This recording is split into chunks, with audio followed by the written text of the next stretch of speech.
अगर आपने अभी तक हमारा चैनल सब्सक्राइब नहीं किया तो अभी सब्सक्राइब करें और बेल आइकॉन को क्लिक करके हमारी लेटेस्ट वीडियोस के बारे में अपडेट। अस्सलाम वालेकुम, हमारे चैनल में खुश आमदीद। महर पुचकामे का न्यू प्रोमो आ चुका है जिसमें महरू का बॉस बहुत ही ज़्यादा अच्छा इंसान होता है। महरू की माँ का सुन के उनका ख्याल रखता है और महरू का बाहर जाना भी कैंसिल करवा देता है। उनके घर खुद भी चक्कर लगाता है। सारे उससे बहुत ही ज़्यादा खुश होते हैं, लेकिन शाहजहाँ को अच्छा नहीं लगता। महरू को कहता है, आप तो कभी किसी के साथ हंस के बात नहीं करती। क्या आपको वो अच्छा लगने लग गया है? क्या आप उससे शादी करेंगी? लेकिन महरू उसको कोई भी जवाब नहीं देती, क्योंकि उसने उसके साथ जो किया होता है उसके बाद तो बिल्कुल भी नहीं।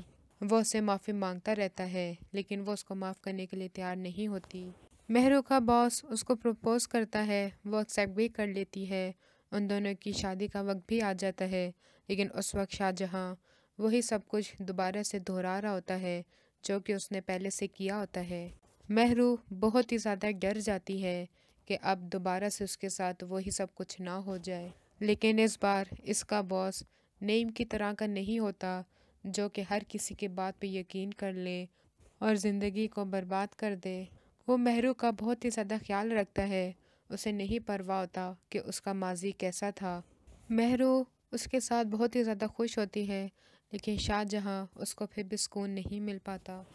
महरू उसको माफ़ कर देती है और उसको कहती है कि मेरी बहन का बस ख्याल रखो। अगर तुमने ऐसा ना किया फिर ये भूल जाना कि मैं तुम्हें कभी माफ़ करूँगी। उसके बाद से उसके और आयत के दरमियान में ताल्लुकात भी बेहतर हो जाते हैं। अगले विगत तक के लिए अल्लाह हाफ़िज़।